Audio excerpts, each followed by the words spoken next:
My wife is calling me. Give me a second. Hey, babe, I'm in class. You need something? I'm downstairs. You need something, babe?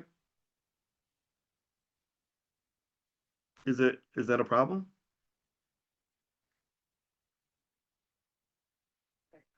Yeah, yeah. Am I late for something? Okay, they're all watching me talk to you. So I'm gonna hang up. I'm gonna come upstairs though. All right, I love you. All right, bye. Okay, sorry. Just husband duties. You know how that goes. What does my daily routine look like? Great question. Okay. I try to get up as early as possible. I believe that excellence is a subscription that you renew every single day of your life. Like every day, and maybe everyone else doesn't see it this way, but this is what I figured out about myself is, and I think it might be true for a lot of us, is that every day you don't always feel like being the best that you can be. Like some days you wake up and you're like, oh man, I don't want to do nothing.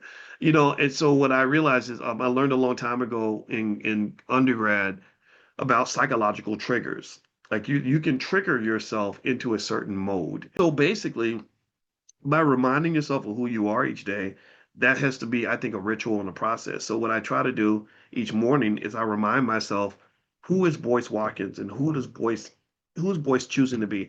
And it's not who am I choosing to be in general. It's like who am I choosing to be right now today? Right. And that's literally what got me to wake up at 6:30 in the morning and go out and run in 13-degree weather. I was freezing my ass off, and I'm in this nice warm bed with this sexy, thick, delicious black woman. I really wanted to roll over and go right back to sleep, but I didn't. I said, no, who are we gonna be? What kind of man are you right now? Right. And so I rolled out of bed. It was painful and grueling, and then also I'll listen to like some motivational stuff in the morning to kind of get my mind like ready and whatever. And then that at that point you're kind of going. Napoleon Hill, who's just great to listen to, he said something that I thought was really profound. He said, a lot of us we wait for the inspiration before we take action. And he said it's the other way around. He said the action creates the inspiration.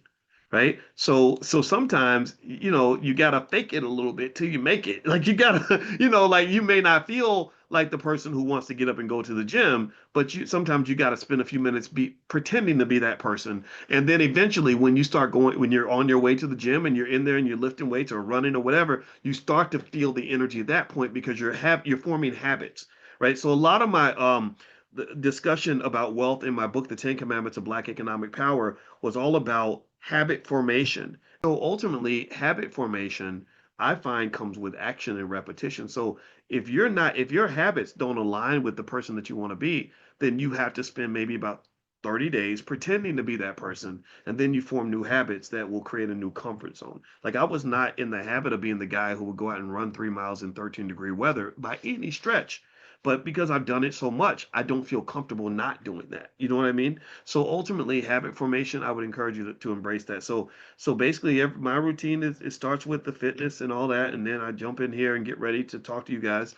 And then throughout the day, I'm having meetings and conversations. I keep my phone turned off because it's the dings, the beeps, and the buzzes are distractions. Social media is something you have to use. Social media, you can't let social media use you.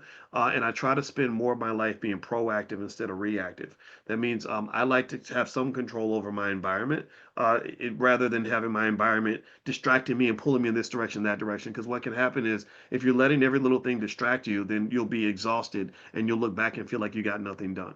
So you have to be very proactive and very clear about what you need your day to look like. Take control of your day, and then you'll be taking control of your life. Right? A great life starts with having a great day. So don't worry about having a great life. Focus on having an amazing day. All right.